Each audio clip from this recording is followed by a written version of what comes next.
श्रीमती शेख नजमा मेलोद्दीन, शाळेचं जिल्हा परिषद केंद्रीय प्राथमिक शाळा भाली.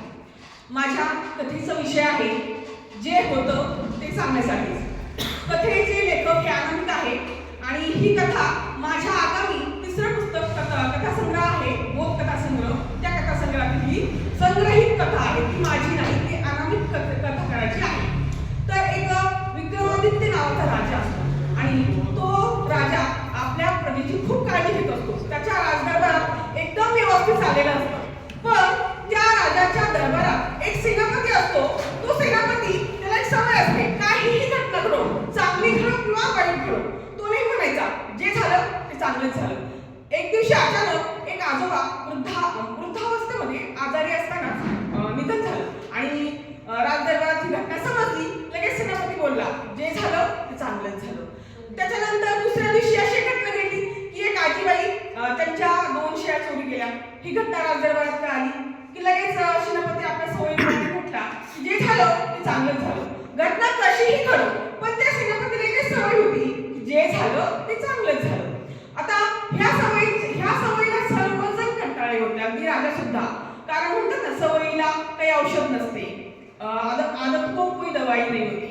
त्याचप्रमाणे एक दिवशी असं एका परशत्रूंनी या राजाच्या राज्यावर आक्रमण केलं आणि आक्रमण झाल्यानंतर प्रतिकार करता करता राजा जिंकला. पण राजाच्या या करंगळीचा पहिला कांडा तुटला. तलवारीच्या या तलवारीने हा कांडा तुटला गेला. आता राजा जिंकल्यामुळे सगळ्यांना आनंद झाला, पण राजदरबारात दुःख झाला का की राजाच्या करंगळीचा पहिला कांडा कापला गेला. तर राजा नाराज झाला. सगळे दरबारात बसले. आता आनंद पण झाला होता, दुःख पण झालं होतं, पण सेनापती सवय की राजा जे झालं ते चांगलंच झालं. राजा भयानक रागवला की एका राजाचं करंगळीचा पहिला कांडा कापला गेला आणि तू सेनापती म्हणतो की जे झालं चांगलंच झालं. घरामध्ये या बदमाशाला, या हरामखोराला कैद करा, याला अन्न पाणी काही देऊ नका. सैनिकांनी लगेच त्याला कैद केलं आणि बिना अन्न पाण्याचा त्याला तुरुंगवास दिला. आणि ही घटना घडल्यानंतर काही दिवसानं राजा आपल्या शिपाईबरोबर शिकारीसाठी गेला असताना राजा शिकार करताच एका खाईमध्ये पडला. बाजूला जंगल होतं. राजा बेशुद्ध अवस्थेत पडला. अचानक तिथं काही लोकांनी राजाला पाहिलं.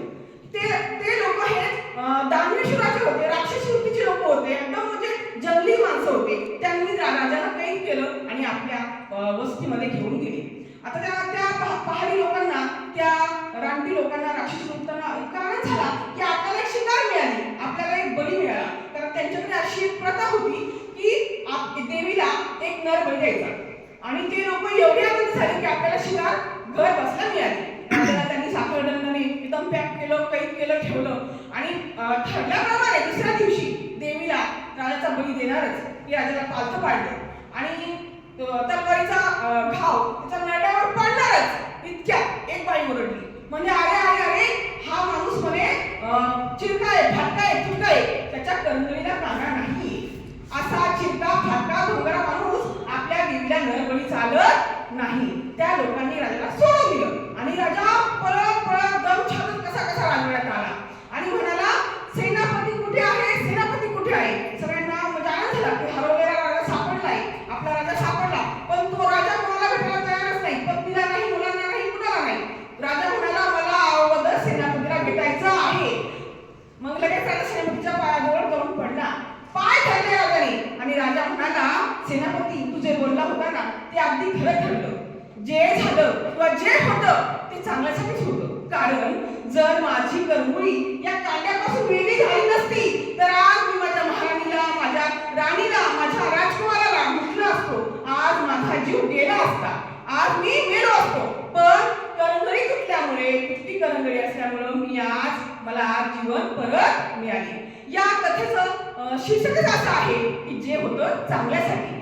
म्हणजे याला एक अजरामर कवींची कविता आहे की जे आपले अमिताभ बच्चनचे वडील आहेत, हरिवंशराय बच्चन की कविता. त्यांची कविता अशी आहे, जो बीत गई सो बात गई, जो बीत गई सो बात गई, माना कि जीवन में एक तारा था वो बहुत प्यारा था, लेकिन जो टूट गया वो छूट गया, लेकिन जो टूट गया वो छूट गया.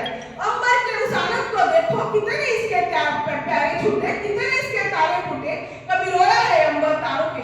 तसंच आपणही आपल्या आयुष्यात अनेक घटना वाईट घडतात, चांगल्या नाही, घडतात, इकडे पण प्रत्येक गोष्टीचं दुःख न मानता जे आहे त्या पाठवू द्या, समाधानात पाठवू द्या. आपण चाललो, बी तर ऑफिस. मला वाटतं प्रत्येक नागरिकाचं, प्रत्येक व्यक्तीचं जीवन हे सुखी समृद्ध होईल. गोष्टीचं तात्पर्य जे होतं ते चांगल्यासाठीच होतं. आणि माझी ही कथा वयोगट 14 वयाच्या नंतर मला वाटतं प्रत्येक व्यक्तीला ही लाभदायक आहे. ती कोणत्याही घटनेचा निराश न होता आपल्या आयुष्यात समाधान मानून पुढे चालत राहिली. जे झालं ते चांगलं झालं. धन्यवाद.